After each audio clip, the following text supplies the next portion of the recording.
സംസ്ഥാനത്ത് കനത്ത പോളിംഗ് നടന്ന വടക്കൻ കേരളത്തിൽ വോട്ട് ചെയ്തവരുടെ എണ്ണത്തിലെ വർധനയിൽ പ്രതീക്ഷ വെച്ച് LDFും UDFും പോളിംഗ് ശതമാനം 80 കടന്ന 46 മണ്ഡലങ്ങളിൽ 32 എണ്ണവും വടക്കൻ കേരളത്തിലാണ്.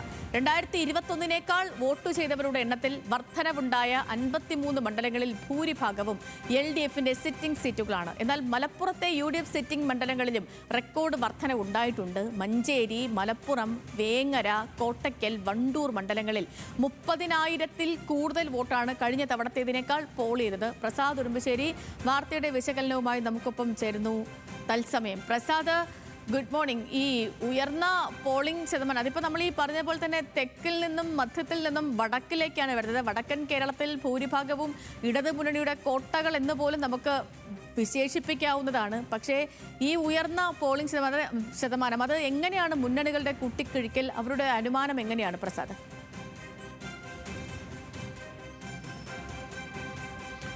Good morning Sethu. നമ്മളുടെ സർവേയിൽ പറഞ്ഞ ഒരു കാര്യം ഉണ്ടായിരുന്നത് ഈ ന്യൂനപക്ഷ വോട്ടുകൾ കൂടുതലുള്ള സ്ഥലങ്ങളിൽ അവിടെ വലിയ തോതിൽ പോളിംഗ് നടക്കും എന്നുള്ളത് തന്നെയായിരുന്നു. ഏറെക്കുറെ അതിനെ ശരിവെക്കുന്ന തരത്തിൽ തന്നെയാണ് ഈ കണക്കുകളും വ്യക്തമാകുന്നത്. ഇപ്പോൾ നമ്മൾ വടക്കൻ കേരളത്തിലെ 6 ജില്ലകളിലെ 60 മണ്ഡലങ്ങൾ പരിശോധിച്ചപ്പോൾ അതിനകത്ത് 32 മണ്ഡലങ്ങളിലാണ് 80% മുകളിൽ പോളിംഗ് നടന്നിട്ടുള്ളത്. ആ 32 മണ്ഡലങ്ങളിൽ ഭൂരിഭാഗവും LDFിനൊപ്പം നിൽക്കുന്ന അല്ലെങ്കിൽ LDFിന്റെ സിറ്റിംഗ് സീറ്റുകളാണ്. UDFിന്റെ സീറ്റുകളുണ്ട്. ഇപ്പോൾ കോഴിക്കോടൊക്കെ ഏറെക്കുറെ എല്ലായിടത്തും വേണമെങ്കിൽ 80% പോളിംഗ്, 80-ന് മുകളിൽ പോളിംഗ് വന്നു എന്ന് വേണമെങ്കിൽ പറയാവുന്നതാണ്. പിന്നീട് 53 മണ്ഡലങ്ങളിലാണ് 2021 നിയമസഭ വോട്ടിന്റെ കണക്ക് പരിശോധിച്ചു കഴിഞ്ഞാൽ 53 മണ്ഡലങ്ങളിലാണ് വോട്ടിന്റെ എണ്ണത്തിൽ, പോളിംഗ് ശതമാനമല്ല, വോട്ടിന്റെ എണ്ണത്തിൽ വർധനവ് ഉണ്ടായിട്ടുള്ളത്. അതിൽ 32 എണ്ണവും LDFിന്റെ മണ്ഡലങ്ങളാണ്. 7 മണ്ഡലങ്ങളിൽ മാത്രമാണ് കഴിഞ്ഞ തവണത്തേക്കാൾ 2021 കുറഞ്ഞ വോട്ട് ചെയ്ത് രേഖപ്പെടുത്തിയിട്ടുള്ളത്. അതിൽ കുറഞ്ഞ വോട്ട് രേഖപ്പെടുത്തിയതിലും ഏറ്റവും കൂടുതൽ 6 എണ്ണവും LDFിൻ്റെതാണ്. ഇരിക്കൂർ മാത്രമാണ് കോൺഗ്രസിൻ്റേത്. ഇരിക്കൂരിൽ കഴിഞ്ഞ തവണത്തേക്കാൾ വോട്ടിന്റെ എണ്ണത്തിൽ കുറവുള്ള മണ്ഡലമാണ്. പിന്നീട് 29 മണ്ഡലങ്ങളിൽ 2021 10,000-നേക്കാൾ കൂടുതൽ വോട്ട് ലഭിച്ചിട്ടുണ്ട് എന്നുള്ളതാണ്. അത് നേരത്തെ പറഞ്ഞതുപോലെ 5 മണ്ഡലങ്ങളിൽ, ഇപ്പോൾ മലപ്പുറം ജില്ലയിൽ 16 മണ്ഡലങ്ങളിലും വലിയ തോതിലുള്ള വർധനവാണ് ഉണ്ടായിട്ടുള്ളത്. അതിൽ 5 മണ്ഡലങ്ങളിൽ 30,000-ന് മുകളിൽ ആളുകൾ കഴിഞ്ഞ തവണത്തേക്കാൾ വോട്ട് ചെയ്തു എന്നതാണ്. അതിൽ ഏറ്റവും കൂടുതൽ വോട്ട് വന്നിട്ടുള്ളത് വേങ്ങരയിലാണ്. 38,316 പേർ അധികമായി, കഴിഞ്ഞ തവണത്തേക്കാൾ അധികമായി വോട്ട് ചെയ്തു. വണ്ടൂരിൽ 32,530 പേർ, മഞ്ചേരിയിൽ 32,213 പേർ, കോട്ടക്കലിൽ 30,549 പേർ.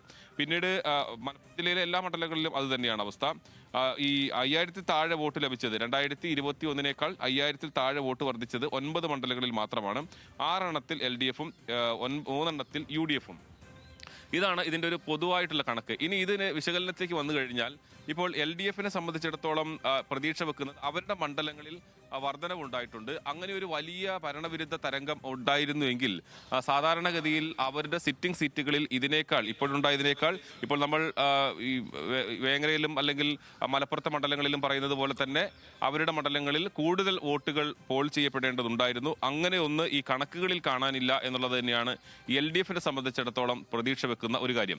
എന്നാൽ UDFിനേക്ക് വന്നു കഴിഞ്ഞാൽ UDFിന് ഇപ്പോൾ കോഴിക്കോട് ജില്ലയിലെ മണ്ഡലങ്ങളിൽ ഉണ്ടായിട്ടുള്ള വർധനവ് അതെല്ലാം അവർക്ക് പ്രതീക്ഷ നൽകുന്നത്. പ്രത്യേകിച്ച് നാദാപുരം, കുറ്റ്യാടി, പേരാമ്പ്ര പോലെയുള്ള സ്ഥലങ്ങളിൽ, തിരുവമ്പാടി പോലെയുള്ള സ്ഥലങ്ങളിലൊക്കെ വലിയ തോതിലുള്ള വോട്ടിന്റെ വർധനവ് ഉണ്ടായിട്ടുണ്ട് എന്നുള്ളത് തന്നെയാണ് എടുത്തു പറയേണ്ടത്.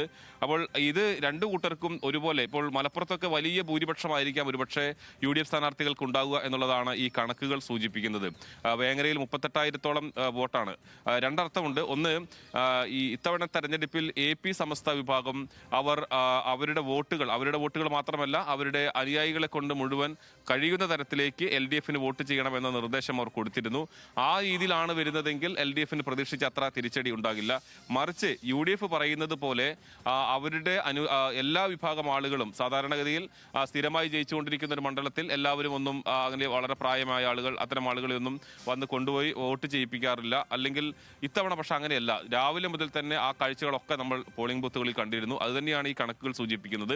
അപ്പോൾ രണ്ട് കൂട്ടർക്കും അവകാശ അവകാശപ്പെടാനുള്ളത് ഈ കണക്കുകളിലുണ്ട് എന്നുള്ളത് തന്നെയാണ് ഇതിലെ സസ്പെൻസ് ഓക്കെ ആയി പ്രസാദ്, ഇനിയിപ്പോ നമുക്ക് ആ പെട്ടി പൊട്ടുന്നത് വരെ കാത്തിരിക്കണം. ഇത് ആരെ തുണയ്ക്കും, എന്താണ് ഈ ജനങ്ങളുടെ മനസ്സിലുള്ളത് എന്ന് നമുക്കറിയാം. ഇതിപ്പം തിരഞ്ഞെടുപ്പ് കഴിഞ്ഞ് പെട്ടി ബാലറ്റ് പൊട്ടിക്കുന്നത് വരെ ഇങ്ങനെ കൂട്ടിക്കിഴിക്കലും വിവരങ്ങളൊക്കെ ആയിരിക്കും.